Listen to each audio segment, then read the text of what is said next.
বিধানসভা নিৰ্বাচনৰ দিন ঘোষণাৰ লগে লগে ৰাজনৈতিক দলসমূহৰ তৎপৰতা বৃদ্ধি পাইছে।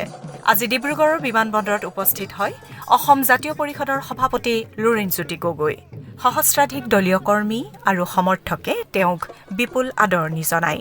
উল্লেখযোগ্য যে আগন্তুক বিধানসভা নিৰ্বাচনত লুৰিণজ্যোতি গগৈয়ে খোৱাং সমষ্টিৰ পৰা প্ৰতিদ্বন্দ্বিতা কৰিব। বিমানবন্দৰৰ পৰা পোনে পোনে খোৱাঙলৈ ৰাওনা হয় অসম জাতীয় পৰিষদৰ সভাপতিগৰাকী।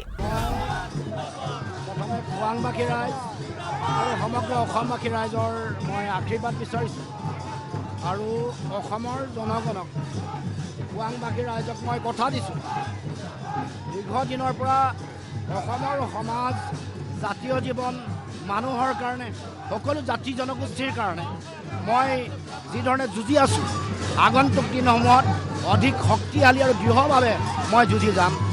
খোৱাংবাসী ৰাইজৰ যি আশা আকাংক্ষা আছে, যি সমস্যা আছে, যি সপোন আছে, এই সপোন বাস্তৱায়িত কৰিবৰ কাৰণে, ৰাইজৰ আশা আকাংক্ষাক প্ৰতিফলিত কৰিবৰ কাৰণে মই দৃঢ় প্ৰতিজ্ঞ। জনগণৰ হৈ যুঁজি আছিলোঁ, যুঁজি যাম। অসমৰ ৰাইজৰ হৈ সংগ্ৰাম অব্যাহত আছিল, আছে আৰু ভৱিষ্যতেও থাকিব।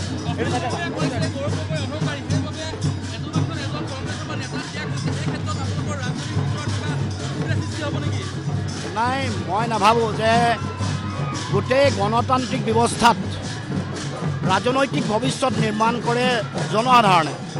ইয়াত কোনো নেতা, কোনো ব্যক্তি কেতিয়াও শ্ৰেষ্ঠ হ'ব নোৱাৰে। জনতাই ৰায় দিব, জনগণে সিদ্ধান্ত দিব। কোনোবাই ক'ৰবাত দল বাগৰিছে, কোনোবাই দালালি কৰিছে, কোনোবাই নিজৰ ব্যক্তি স্বাৰ্থ পূৰণ কৰিবৰ কাৰণে ইফাল সিফাল কৰিছে। কিন্তু অসমৰ জনগণৰ সুৰক্ষিত ভৱিষ্যত, অসমৰ জনগণৰ আশা আকাংক্ষা, তেওঁলোকৰ সমস্যা সমাধানৰ বাট নিৰ্ণয় কৰিবৰ কাৰণে কৰা কাম কাজেহে ৰাইজে প্ৰকৃত মূল্যায়ন কৰিব। সময়ত তাৰ উপযুক্ত সিদ্ধান্ত ৰাইজে দিব।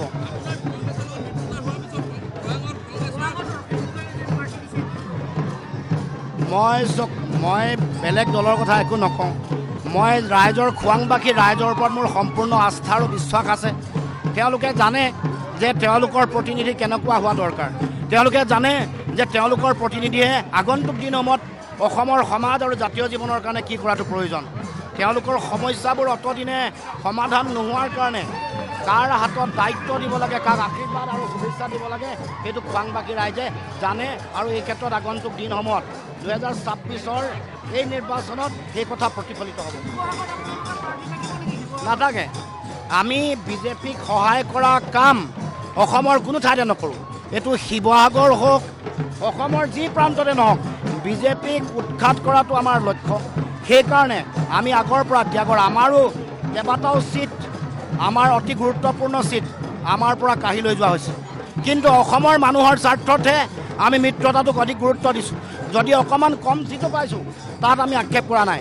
ৰাইজ প্ৰথম, অসমৰ জনগণ প্ৰথম। অসমৰ মানুহৰ সংকট নিৰাময় কৰাটো, নিৰসন কৰাটো এটা জাতীয় দায়িত্ব বুলি ভাবোঁ, গণতান্ত্ৰিক সাংবিধানিক দায়িত্ব বুলি ভাবোঁ।